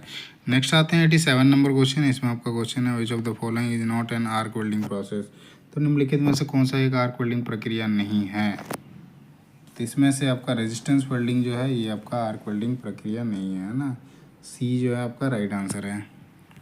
नेक्स्ट क्वेश्चन आते हैं 88 नंबर क्वेश्चन। इसमें आपका क्वेश्चन है which of the following is welding safety apparel. इसमें से कौन सा एक सेफ्टी वेल्डिंग सुरक्षा परिधान है। तो वेल्डिंग एप्रन है, इससे आपका पूरी बॉडी को सुरक्षा प्रदान किया जाता है स्पार्क से, या फिर जो स्पार्क निकलते हैं उससे, है ना। वेल्डिंग हैंड ग्लव्स, इससे आपके हाथों की सुरक्षा बनी रहती है, और हैंड स्लीव जो होता है उसमें आपका हाथ की सुरक्षा बनी रहती है। तो सभी के सभी आपके वेल्डिंग सेफ्टी अपैरल है ना, सुरक्षा परिधान है। डी जो है राइट आंसर है। नेक्स्ट क्वेश्चन आते हैं 89 नंबर क्वेश्चन। इसमें आपका क्वेश्चन है identify the tool shown in the picture. ये जो आपका टूल दिख रहा है इसका नाम पूछ रखा है, ये क्या है ना। तो ये जो है आपका चिपिंग हैमर है। बी जो है राइट आंसर है। अगले क्वेश्चन में आते हैं 90 नंबर क्वेश्चन। इसमें आपका क्वेश्चन है is the thickness of the material to be welded by arc welding increase the welding current required. जब आर्क वेल्डिंग द्वारा वेल्ड किए जाने वाले पदार्थ की मोटाई बढ़ती है तो आवश्यक वेल्डिंग करंट क्या होना चाहिए, या उसके बारे में पूछ रहा है ना। तो जब भी आर्क वेल्डिंग द्वारा जो होता है वेल्ड किया जाता है, जिसमें आपका पदार्थ जो होता है उसकी मोटाई बढ़ती है, उस टाइम जो होता है जो आवश्यकता होती है वेल्डिंग करंट की, वो आपका इंक्रीज़ होता है ना। पहला जो है आपका यही सही उत्तर हो जाएगा। नेक्स्ट आते हैं 791 नंबर क्वेश्चन। इसमें आपका क्वेश्चन है the type of current prefer for welding non ferrous metal. Non ferrous जो अलौह धातु होती है उसको वेल्डिंग करने के लिए जो आपका करंट की रिक्वायरमेंट होती है, वो करंट कौन से टाइप का होता है उसके बारे में पूछ रहा है ना। सो जो आपके नॉन फेरस मेटल होते हैं ना, उसमें आपका DC का इस्तेमाल किया जाता है, क्योंकि मतलब फेरस मेटल नॉन फेरस में यदि जाते हो ना तो उसकी आपका जितने भी नॉन फेरस मिलते हैं उनके आपके ज़्यादा हाई जो होता है ना, आपका मेल्टिंग पॉइंट नहीं होता है, जिसके कारण जो होता है उसमें आपका डीसी करंट एक मतलब जितना ज़रूरत चाहिए वो बना रहे वो करंट, जिससे बढ़िया वेल्ड तैयार हो सके, उसके लिए आपका डीसी ही होता है ना। तो आपका नॉन फेरस के लिए भी डीसी ही हो जाता है। सो सी जो है राइट आंसर है, डायरेक्ट करंट, दिष्ट धारा। 92 नंबर क्वेश्चन आते हैं, इसमें आपका क्वेश्चन है the material use for coating of electrode is called. तो इलेक्ट्रोड के कोटिंग के लिए उपयोग की जाने वाली सामग्री को क्या कहा जाता है? तो उसको फ्लक्स कहा जाता है ना। बी जो है आपका राइट आंसर है। नेक्स्ट क्वेश्चन में आते हैं 93 नंबर क्वेश्चन, इसमें आपका क्वेश्चन है it is okay to wear nylon clothing when doing welding, है ना। क्या वेल्डिंग करते समय नायलॉन के कपड़े पहनने सही हैं? नहीं, नायलॉन के कपड़े जो होता है कभी नहीं पहनना चाहिए, क्योंकि ये बहुत ही जल्दी आग पकड़ लेते हैं, या आसानी से पकड़ लेते हैं। तो बी जो है आपका राइट आंसर हो जाए। No it can catch fire easily, नहीं ये आसानी से आग पकड़ लेता है, इसलिए जो होता है नायलॉन कपड़े कभी भी वेल्डिंग में उपयोग नहीं किए जाना चाहिए, पहन के उपयोग नहीं किया जाना चाहिए, है ना। बी जो है राइट आंसर है। नेक्स्ट क्वेश्चन में आते हैं, तो इसमें आपका क्वेश्चन है 94 नंबर, इसमें क्वेश्चन है acetylene can be prepared by chemical reaction between, है ना। तो एसिट्रीन के बीच, एसिट्रीन और ऑक्सीजन के बीच, है ना, एसिट्रीन और किसके बीच में रासायनिक प्रक्रिया द्वारा तैयार किया जाता है? अच्छा, एसिटिलीन गैस का पूछ रहा है ना, एसिटिलीन गैस का पूछ रहा है। तो कैल्शियम कार्बाइड के साथ वाटर को मिलाया जाता है ना। इस क्वेश्चन को पहले भी हमने देखा था, उसमें आपका कैल्शियम और कार्बाइड, कैल्शियम कार्बाइड और वाटर को मिला के एसिटिलीन बना रहा था ना। कौन सा गैस निकलता है वैसे करके क्वेश्चन था, इसने उल्टा कर दिया। तो आपका पहला जो है यही आपका सही उत्तर हो जाएगा। वाटर और कैल्शियम कार्बाइड को मिलाते हैं तो आपका एसिटिलीन गैस बनता है ना। नेक्स्ट आते हैं 95 नंबर क्वेश्चन, इसमें आपका क्वेश्चन है how is the size of an arc welding electrode specified. तो आर्क वेल्डिंग इलेक्ट्रोड का आकार कैसे निर्दिष्ट किया जाता है? सो आर्क वेल्डिंग इलेक्ट्रोड जो होता है उसका जो आकार होता है वो आपका करंट कैरिंग कैपेसिटी जो होता है, मतलब करंट वहन क्षमता जो होता है उससे डिसाइड किया जाता है ना। सो आपका सी में लिख रखा है by its current carrying capacity, इसके करंट वहन क्षमता से जो होता है वेल्डिंग आर्क वेल्डिंग इलेक्ट्रोड जो होता है वो स्पेसिफाइड किया जाता है ना। सी जो है आपका राइट आंसर है। नेक्स्ट आते हैं 96 नंबर क्वेश्चन, इसमें आपका क्वेश्चन है which material can be best cut by oxy acetylene cutting, है ना। ऑक्सी एसिटिलीन कटाई के से कौन सा पदार्थ सबसे अच्छा काटा जा सकता है? तो इसमें पूछा है कि कौन सा मटेरियल जो होता है ऑक्सी एसिटिलीन गैस कटिंग के द्वारा सबसे बढ़िया तरीके से काटा जा सकता है। तीन चारों में देखते हैं, जो माइल्ड स्टील है इसको ही हम अच्छे तरह से काट सकते हैं, अदरवाइज जो है ये नॉन फेरस मेटल है, ये भी नॉन फेरस मेटल है। कास्ट आयरन तो ऑलरेडी ब्रिटल होता है, तो उसके लिए पहले प्री हीटिंग की ज़रूरत पड़ती है, फिर वैसे करके काटा जाता है ना। प्री हीटिंग की इसमें भी ज़रूरत पड़ती है, पर माइल्ड स्टील को हम अच्छी तरह से काट सकते हैं। बाकी सबको जो होता है उतना बढ़िया से नहीं कर सकते हैं। कास्ट आयरन में क्या होता है ना, क्रैक्स आ जाते हैं। सी जो आपका राइट आंसर हो जाएगा। 97 नंबर क्वेश्चन में आते हैं, इसमें आपका क्वेश्चन था gas which is supporter of combustion is. वह गैस जो ज्वलन में सहायक होती है, तो कौन सा गैस जो होता है ज्वलन में सहायक होता है उसके बारे में पूछ रहा है। तो ऑक्सीजन जो होता है ये सहायक होता है, ये खुद जलता नहीं है ना। बाकी जो तीनों हैं इसमें ऑक्सीजन सॉरी एसिटिलीन का तो इस्तेमाल किया जाता है, हाइड्रोजन भी ज्वलनशील है, CO2 का, कार्बन डाइऑक्साइड जो होता है ये जलाने में सहायक नहीं होता है, लेकिन इसका इस्तेमाल CO2 वेल्डिंग होता है उसमें किया जाता है। तो ये जो होता है एक उसमें चारों तरफ से मतलब ऑक्साइड ना ऊपर लगे उसके लिए वो उसमें मतलब सुरक्षा प्रदान करता है। जैसे CO हम ऑक्सीजन करते हैं, आर्क वेल्डिंग करते हैं उसमें इलेक्ट्रोड इस्तेमाल करते हैं, उसमें फ्लक्स होता है। इसमें भी इस तरह का CO2 का फ्लक्स बनता है एक तरह से, मान के चलो उसमें से रोकता है उसको ऑक्साइड होने से, है ना। तो सपोर्ट करता है पूछ रखा है, तो ऑक्सीजन जो है सपोर्ट करता है बट ये जलता नहीं है ना। ये जो है राइट आंसर है। इसमें पूछा है कि जो सपोर्ट करता है कंबस्चन में, ज्वलन में सहायक करता है, तो ऑक्सीजन ही करता है ना। ये राइट आंसर है। 98 नंबर क्वेश्चन में आते हैं, इसमें आपका क्वेश्चन है the entrapment of gas in the weld cause the defect. तो वेल्ड में गैस का प्रवेश, खाली स्थान है, दोष का कारण बनता है। सो इंट्रैपमेंट, इंट्रैप का बात कर रहा है ना, entrapment of gas in the weld cause the defect. तो देखो ऐसे जैसे होता है ना, आपका इंट्रैपमेंट हो जाता है जब गैस आप वेल्डिंग कर रहे होते हो, उसमें जो डिफेक्ट हो जाएगा वो देखो अब गैस सही तरीके से जाएगा नहीं, है ना। अब गैस सही तरीके से जाएगा नहीं, अब वहाँ पे इंट्रैप हो जाता है, मतलब कुछ ना कुछ वहाँ पे रह जाता है, गैस रह गया। यहाँ गैस का ही दे दिया है कि गैस रह गया, तो वहाँ पे बबल्स फॉर्म हो गए। बबल्स फॉर्म हो गया, दैट मीन्स वहाँ पे पूरी तरह से वेल्ड बना नहीं, और ये अंदर का चीज़ है, तो वो आपका पोरोसिटी कहलाता है ना। तो सी जो है आपका राइट आंसर हो जाएगा। लैक ऑफ फ्यूजन, इसमें आपका मतलब फ्यूज नहीं होता है आपका जो इलेक्ट्रोड है। दरार आपका क्रैक्स का दिखाया पहले, स्लैग इंक्लूजन जहाँ पे जमा हो जाता है ना। नेक्स्ट आते हैं 99 नंबर क्वेश्चन। इसमें आपका क्वेश्चन है, as a matter of safety one should not do arc welding. तो सुरक्षा के मामले में किसी को आर्क वेल्डिंग नहीं करना चाहिए। सुरक्षा के मामले में कह रहा है किसी को आर्क वेल्डिंग नहीं करना चाहिए, तो किसको नहीं करना चाहिए उसके बारे में पूछ रखा है ना। तो उसमें जब आप कभी भी कहाँ पे नहीं करना चाहिए उसके बारे में, तो जहाँ पे आपका गीला फर्श है ना, उसमें कभी भी आपका खड़े होकर नहीं करना चाहिए आर्क वेल्डिंग, है ना। ये जो है आपका सही उत्तर है। बाकी जगह पे जहाँ पे इन पुअर लाइटेड एरिया, नहीं यहाँ पे भी नहीं करना चाहिए। पर क्या है ना, इस जगह पे आप वेट फ्लोर पे करोगे ना, तो वहाँ पे आपको ऐसे कभी कभी ऐसे तो ये भी नहीं करना चाहिए ना, one somebody stand near by, ये तो चलता है ना। ऐसे देखा जाए तो स्टैंडर्ड के हिसाब से वो भी नहीं आएगा, लेकिन मैटर ऑफ सेफ्टी का आ रहा है ना। इन जगहों पे सेफ्टी का भी मैटर है, लेकिन इन जगहों पे हो जाता है, लेकिन गीले फर्श पे कभी नहीं कर सकते हैं, क्योंकि वहाँ पे आपका इलेक्ट्रिसिटी गलती से छूट गया, ज़मीन में पड़ गया, तो आप मर सकते हो, है ना। बाकी इन जगहों पे जहाँ ज़रूरत होती है तो इन जगहों पे भी होता है, लेकिन ज़्यादा जान का खतरा होता है। मैटर ऑफ सेफ्टी का पूछ रहा है सवाल में, है ना। तो आपका ये जो है यही राइट आंसर है। 100 नंबर क्वेश्चन देखते हैं। इसमें आपका क्वेश्चन है, what may happen if oil or grease is used on gas regulator. तो क्या हो सकता है यदि गैस रेगुलेटर पर तेल या ग्रीस का उपयोग किया जाए। तो गैस रेगुलेटर जो होता है उसमें यदि तेल या ग्रीस का उपयोग होता है, तो उसमें क्या होगा, ऑयल या फिर ग्रीस जो है वो जल सकता है, रेगुलेटर जो है वो बर्न हो सकता है, तो उससे क्या होगा, सिलेंडर भी फट सकता है ना। तो ये सारे के सारे हो सकते हैं। डी जो है राइट आंसर है। 100 क्वेश्चन हमने कर दिया, 29 क्वेश्चन और हैं अभी। तो वीडियो की क्वालिटी कैसी है वो ज़रूर बताइएगा, और साथ ही जो एक्सप्लेनेशन है वो किस तरह का है वो भी बताइएगा। अच्छा लगे तो वीडियो को लाइक करें, चैनल को सब्सक्राइब करें, और अपने दोस्तों के साथ शेयर करना ना भूलें। आगे क्वेश्चन देखते हैं हम। बाकी जो 29 क्वेश्चन और बचे हुए हैं, तो ये हम आते हैं 101 नंबर क्वेश्चन में। सो ये क्वेश्चन है आपका, और क्वेश्चन के जो लेवल है वो कैसा है, और क्वेश्चन जो है वो कैसा है वो भी ज़रूर बताइएगा, है ना।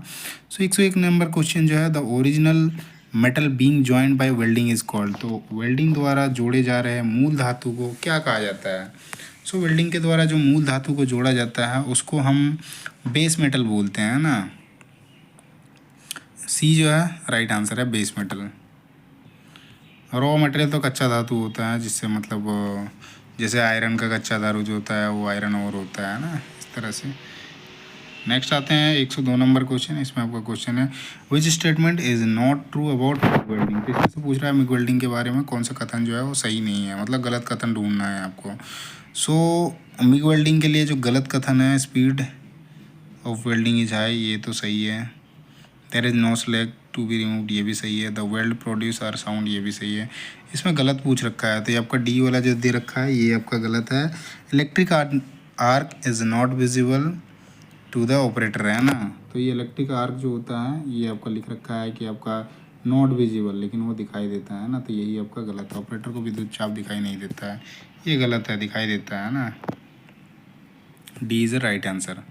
नेक्स्ट क्वेश्चन में आते हैं 103 नंबर। इसमें आपका क्वेश्चन है, इन इलेक्ट्रोड पॉजिटिव वेल्डिंग खाली स्थान है, total heat is produced at the electrode. Electrode positive welding में इलेक्ट्रोड पर कुल ताप का कितना जो है उत्पादित होता है उसके बारे में पूछ रहा है। तो 2/3 जो होता है इलेक्ट्रोड, मतलब पॉजिटिव वेल्डिंग में इलेक्ट्रोड जो जिसमें कुल ताप जितना होता है उसमें 2/3 जो होता है, या 2/3 जो होता है, 3 हिस्सा में से 2/3 हिस्सा जो होता है वो उत्पादित होता है। तो आपका पहला जो है यही राइट आंसर है। अगला है 104 नंबर क्वेश्चन। इसमें आपका क्वेश्चन है, what medium is use to dissolve acetylene. Acetylene को घोलने के लिए किस माध्यम का उपयोग किया जाता है। तो एसिटिलीन जो होता है उसको घोलने के लिए या फिर डिज़ोल्व करने के लिए जो मीडियम इस्तेमाल किया जाता है वो जो होता है आपका एसीटोन होता है ना। एसीटोन उसमें मिक्स किया जाता है, एसीटोन डालकर डिजोल्व किया जाता है ना, घोलने किस माध्यम का उपयोग किया जाता है, एसीटोन का किया जाता है। सो बी जो आपका राइट आंसर हो जाएगा ना। नेक्स्ट आते हैं 105 नंबर क्वेश्चन। इसमें आपका क्वेश्चन है और cylinder which contains acetylene is painted. तो एसिटिलीन युक्त सिलेंडर को किस रंग से पेंट किया जाता है, तो मरून कलर से, है ना। तो सी जो है आपका राइट आंसर है। ब्लैक जो होता है ये आपका ऑक्सीजन में होता है। ब्लू कलर जो होता है, ब्लू में भी अलग टाइप का होता है। पीकॉक मोर जो होता है, पीकॉक ब्लू जो होता है वो आपका ऑर्गन के लिए होता है। ब्राउन कलर का ये नहीं पाया जाता है ना। तो इसमें एसिटिलीन का पेंट का पूछ रखा था, तो मैरून, सी जो है राइट आंसर है। 106 नंबर क्वेश्चन में आते हैं। इसमें आपका क्वेश्चन है the term use to indicate amount of current following in a circuit is called. तो किसी सर्किट में प्रवाहित होने वाली करंट की मात्रा को इंगित करने के लिए उपयोग किए जाने वाले शब्द को क्या बोलते हैं। तो वहाँ पे जो होता है एमीटर लगा होता है ना, मापने के लिए। तो इसमें करंट की मात्रा को इंगित करने के लिए बोल रहा है, तो आपका एम्पियर हो जाएगा, है ना। करंट का जो यूनिट होता है वो एम्पियर होता है। सो बी जो आपका राइट आंसर हो जाएगा, है ना। यहाँ पे वही बोल रहा है करंट की मात्रा को, यूनिट मात्रा को इंगित करने के लिए कह रहा है ना, करंट की जो मात्रा है उसको इंगित करने के लिए, तो आपका एम्पियर से ही दर्शाते हैं ना। बी जो है राइट आंसर है। ए मीटर जो होता है वो मेजरमेंट करता है। ओम जो होता है रेजिस्टेंस का यूनिट होता है। फराडे जो होता है ये कैपेसिटेंस का होता है। और वोल्ट जो होता है ये आपका पोटेंशियल डिफरेंस का होता है ना, यूनिट। नेक्स्ट क्वेश्चन में आते हैं 107 नंबर क्वेश्चन। इसमें आपका क्वेश्चन है what should be use to clean the tip orifice of gun, sorry gas cutting torch, है ना। गैस कटिंग की टॉर्च की नोक को साफ करने के लिए क्या इस्तेमाल किया जाना चाहिए। तो उसके लिए जो होता है टिप क्लीनर होता है, उसका इस्तेमाल हमेशा किया जाना चाहिए उसको सफाई करने के लिए, है ना। सो ये जो है आपका सही उत्तर हो जाएगा। नेक्स्ट क्वेश्चन में आते हैं 108 नंबर क्वेश्चन। इसमें आपका क्वेश्चन है which weld defect can be easily detect by visual examination. तो दृश्य परीक्षण द्वारा किस वेल्ड डिफेक्ट दोष का आसानी से पता लगाया जा सकता है। तो ऐसे हम देख के यदि पता लगाएंगे तो उसमें आपका जो है पार्ट लाइन पे है नहीं है, अकॉर्डिंग टू ये ऑप्शन के आते हैं। तो ये आपका मिस अलाइनमेंट ऑफ जो पार्ट्स है ना, उन चीज़ को हम देख सकते हैं, विजुअल देख के पता कर सकते हैं ना। डी जो आपका राइट आंसर है। 109 नंबर क्वेश्चन में आते हैं। इसमें आपका क्वेश्चन है which one of these metals has the highest thermal conductivity. तो इनमें से किस धातु में सबसे अधिक ऊष्मा चालकता होती है। तो इन तीनों चारों ऑप्शन में आते हैं। तो कॉपर में सबसे ज़्यादा होगा, देन आपका एल्यूमिनियम में होगा, देन आपका जिंक में, फिर आपका स्टील में, है ना। तो सबसे ज़्यादा पूछ रहा है तो कॉपर में होगा, है ना। बी जो आपका राइट आंसर है। नेक्स्ट क्वेश्चन आते हैं 109 number question, 110 number question. Two plates being welded get pulled toward each other and the angle between them change from the original set angle, है ना। The distortion cause is called. So weld की जा रही दो प्लेटें एक दूसरे की ओर खिंच जाती हैं, जो वेल्ड की जा रही हैं वो एक दूसरे की ओर खिंच जाती है, और उनके बीच का जो कोण जो है मूल रूप से सेट हुए कोण से बदल जाता है। तो होने वाली जो विकृति होगी उसमें क्या होगी उसके बारे में पूछा है ना। सो देखो, आप कोई भी चीज़ें आप जब जोड़ते हो और वो एक दूसरे से थोड़ा हट जाते हैं, मूल जो सेट किया हुआ, मूल रूप से जो सेट किया हुआ कोण है वो बदल जाता है, तो उसमें जो विकृति आती है वो आपकी एंगुलर डिस्टोर्शन होता है ना, एंगुलर विकृति होती है, कोणीय विकृति होती है ना। सो आपका सी जो है आपका राइट आंसर हो जाएगा, एंगुलर डिस्टोर्शन। नेक्स्ट आते हैं 111 नंबर क्वेश्चन। इसमें आपका क्वेश्चन है which testing method can be hazardous to the operators. कौन सी परीक्षण विधि ऑपरेटर के लिए खतरनाक हो सकती है। तो एक्सरे टेस्ट जो होता है वो ऑपरेटर के लिए खतरनाक हो सकती है, क्योंकि उसमें एक्सरे निकलता है, वो हमारे बॉडी को नुकसान करता है ना। सो ये जो है आपका राइट आंसर है। नेक्स्ट क्वेश्चन आते हैं 112 नंबर क्वेश्चन। इसमें आपका क्वेश्चन है which of these is non destructive test. तो इनमें से कौन सा एक गैर विनाशकारी परीक्षण है ना।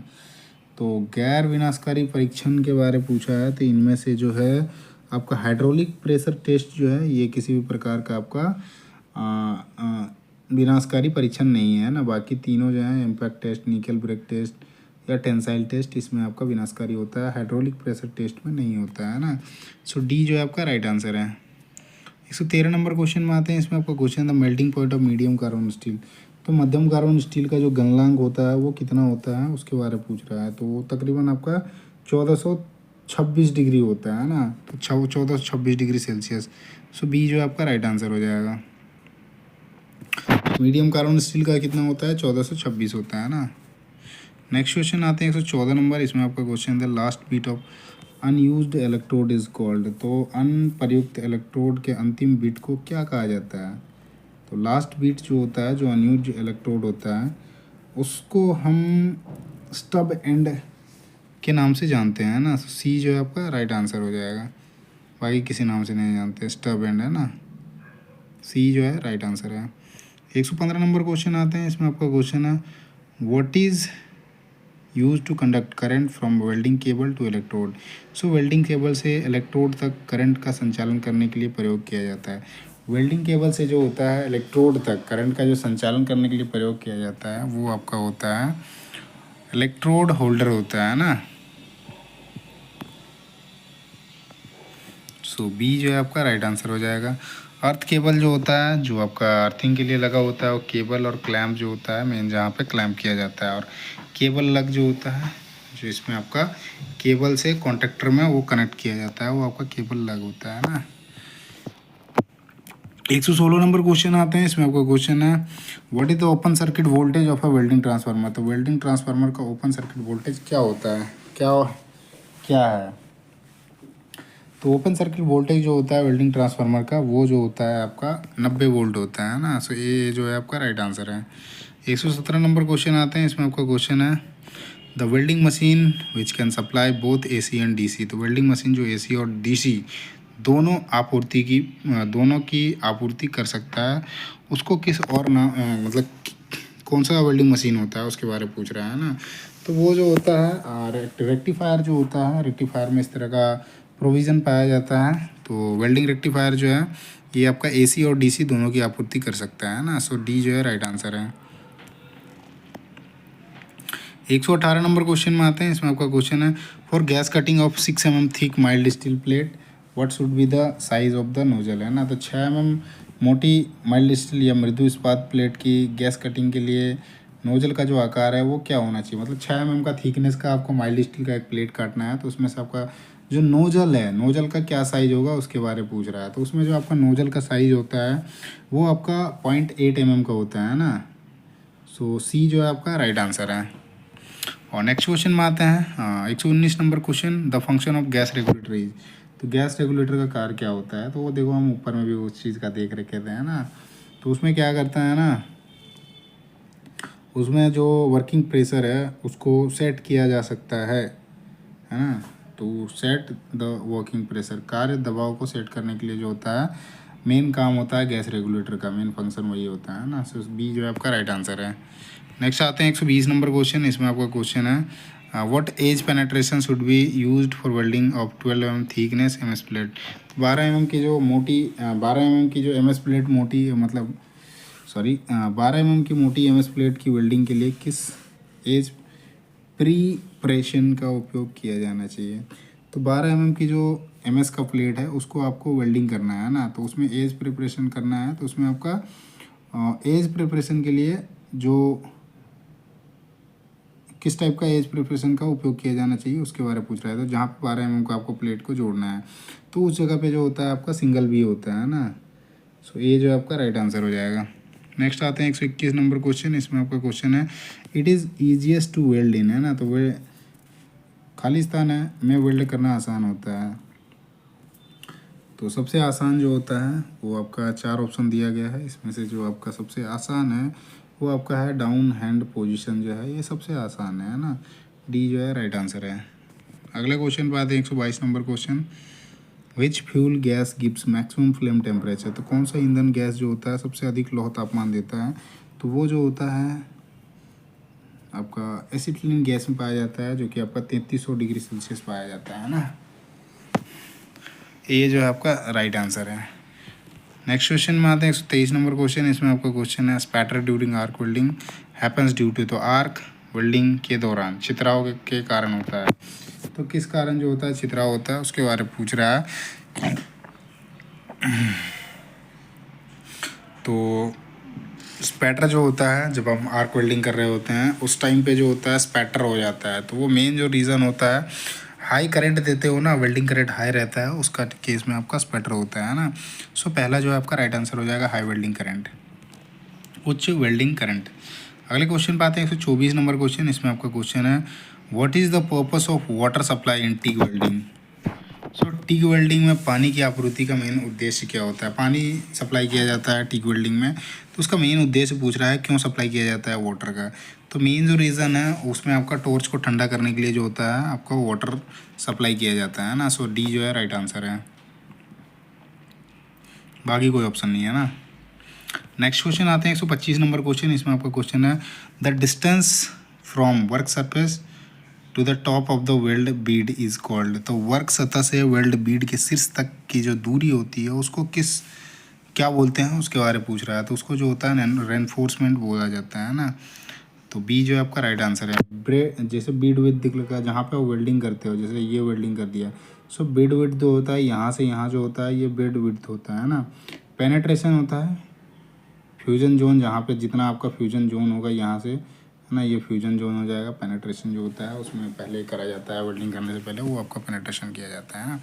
बाकी इसमें शीर्ष का पूछ रखा है, शीर्ष तक का दूरी वेल्ड वर्क सतह से जहाँ से आपका वेल्ड कर रहे हो वहाँ से लेकर आपका शीर्ष तक का जो दूरी हो गया ये वाला, इसको ये रेनफोर्समेंट बोलते हैं ना। बी जो है आपका राइट आंसर है।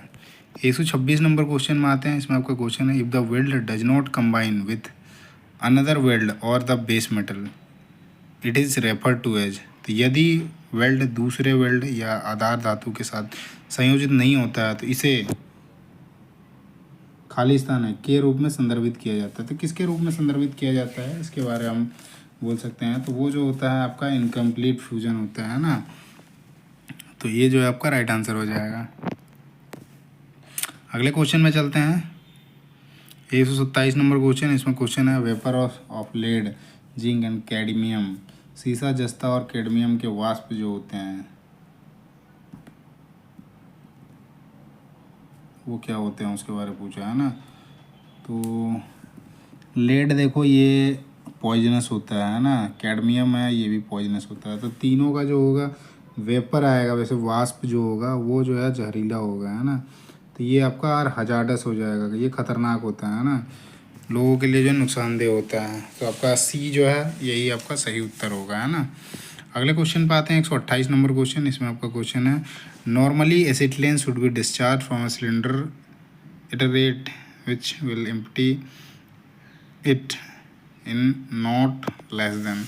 तो आमतौर पर सिलेंडर में से एसिटिलीन को उस दर पर निकाला जाना चाहिए जो कि उसे कम से मतलब से कम में खाली ना करे है ना। कितने समय में टाइम के बारे पूछ रखा है। तो उसमें एसिटिलीन का should not discharge from cylinder rate पूछ रखा है ना, कितना रेट होना चाहिए, जो मतलब कितने घंटे में, नॉट लेस देन कितने घंटे में वो जो है वो खाली ना करे है ना। तो वैसा जो पाया जाता है वो कम से कम मतलब सिलेंडर को आप ऐसा खोल के रखो कि कम से कम वो 5 घंटा से पहले जो है खाली नहीं होना चाहिए, 5 घंटे से ज़्यादा लगना चाहिए है ना। तो इस चीज़ का ध्यान रखना है। तो बी जो है आपका सही उत्तर हो जाएगा। 5 घंटे से कम इतना स्पीड रखना है या रेट रखना है जिससे 5 घंटे से कम नहीं लगना चाहिए उसको पूरा सिलेंडर खाली होने में है ना। बी जो है आपका राइट आंसर है। और ये 129 नंबर क्वेश्चन है और ये लास्ट क्वेश्चन है इसका। The type of electrode which pickup moisture easily. So electrode का प्रकार जो नमी को आसानी से पकड़ता है वो कौन से प्रकार का इलेक्ट्रोड होता है जो नमी को आसानी से पकड़ता है। सो जो आपका बेसिक कोटेड इलेक्ट्रोड होता है इसमें आसानी से आपका मॉइस्चर पकड़ लेता है ना। सो बी जो है आपका राइट आंसर है।